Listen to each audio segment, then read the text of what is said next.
right, so welcome into the Backcourt podcast. I'm here with Benny Claren. We're doing a little crossover episode with the Backcourt and B.O.K. B.O.K. Media. Yes, Yes, sir. sir. So, Jackson, how are we feeling today? Feeling good. I just woke up, just got out of bed, feeling fresh and ready to talk about some things.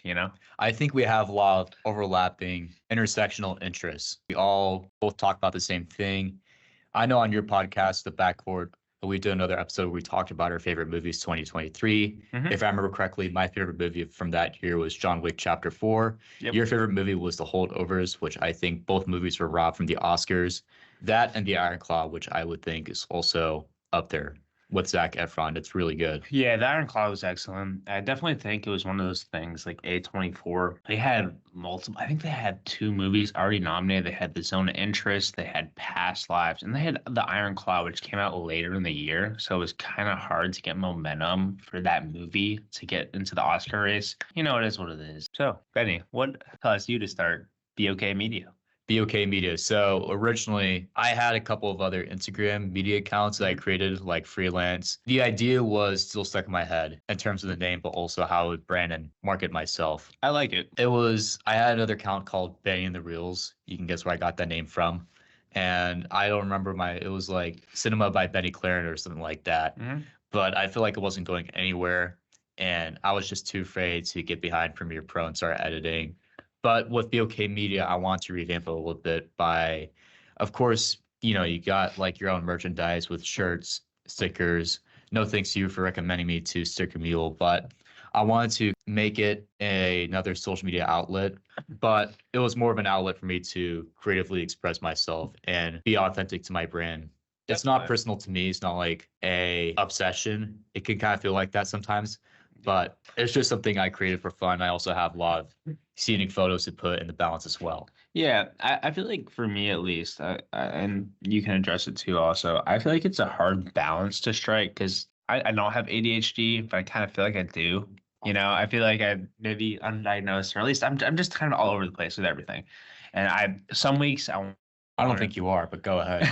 some weeks I want to go ahead and just really get into like football, get into the NFL draft. And then the next week I'm like, I want to talk about this like weird movie that just came out. So I'm kind of like all over the place. And I think it's kind of hard to strike a balance of like, I don't want to narrow into this one topic because you see a lot of companies and people and stuff. And it works for a lot of people. Like they just talk about, say, I listen to a lot of stuff, just talk about the Patriots. Only the Patriots. That's all they do year round. And it works though, because it's kind of in their brands. It's the same type of thing. And I like that, but then I also want to be able to talk about different things. So I'm trying to get like my branding down and like Instagram and stuff, trying to get the same colors and fonts so everything looks similar, but I can also talk about different topics. You know what I mean? Absolutely.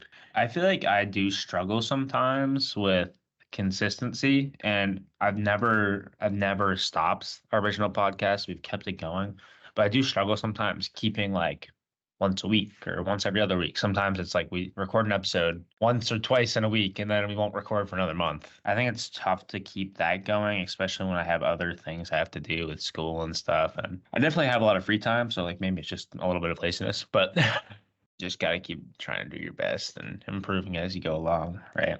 And I think the other thing too is creating that outreach, getting your friends and family to follow your account. Oh, Not yeah. necessarily be an influencer, but I think that will garner in more attention. I've certainly gotten a little bit of momentum in the middle. Aurelio. Yeah, I've done a couple of collaborations with Aurelio Garcia as well, who I believe his Instagram handle is Cincinnati Media Intern. Please give it a follow if you would. Same thing with the Backcourt and B.O.K. Media. He's got hustle. B.O.K. Media, those are actually my initials. Because I was talking to my parents about it. How could we trademark it? And there's no one like B.O.K, so I just decided to stick with it, but keep all the branding, the graphics the same. I like that. When did the Backcourt podcast get started? I give a lot of credit to Kane Young, my co-host, because I was thinking about doing this thing for a while. Like, always loved podcasting, and I've been like, I really want to do it, but it's only just me, and like it's really hard to do a podcast by yourself. It's very, very hard. Some people can do it, and like people that can do it, props to them. It's pretty incredible. It's a very difficult thing to do. So I was talking to Caden, and he jumped into it with me, which I'm very appreciative of that because we've been doing it now. I think we started April my sophomore year, so that was essentially 2022 around April. So it's been like 2 years now almost, which is Okay. very crazy. So 2-year anniversary coming right up. yeah, it is. I gotta look up when was our first episode, but yeah, we're pretty close to it. And that's when we started. And it originally started just as a podcast. And we were doing that a lot. I really like kind of fell in love with doing that. I mean, we weren't anything spectacular or anything, and I still don't think we are. But it was So a passion you both shared. yeah, for sure. And we went ahead and kept doing that. I'm like, you know what? One of my buddies like, you gotta get on social media and start doing stuff. So I started getting into social media space. I talked with my buddy Avi, who I still need to introduce you to. Big movie guy. We started the podcast just like a month ago. So we're just trying to, I don't know, just trying to keep building it up and doing stuff that we really love and are passionate about. And yeah, it's something I really do love and hope to continue to do, and maybe one day have something like this as not just something on the side but as like a full-time gig, you know. Yeah. Oh, and then we also like do movies and stuff. I mean, we did one movie, we recorded another one, and I'm just like, I have all the video of it, and I'm just like, it's one of those things, and maybe you can talk about this also. I just like, I want to like jump to my next project, you know. Yeah. I'm just like, this was okay, but I think the next one, my next idea is really gonna hit, you know? And so like I don't even want to spend any more time on this one. I want to like scrap it almost, you know?